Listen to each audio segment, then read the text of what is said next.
पियाजर दर वृद्धि उपरे एबे किछि चलचित्रर अंश को व्यवहार करिसेंती लोके जहाँ सोशल मीडिया रे देखिबाकू मिलिछि। भाइराल होइछि पियाज को नै एमिति किछि कॉमेडी फोटो। पियाजर बढ़ुवा दर को नै सोशल मीडिया रे बॉलीवुड चलचित्र एवं डायलॉग व्यवहार करा जाई कॉमेडी फोटो शेयर करा जाउछि।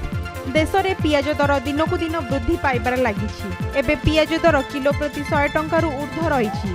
देश में लोके पियाज दर को नै एबे चिंतित।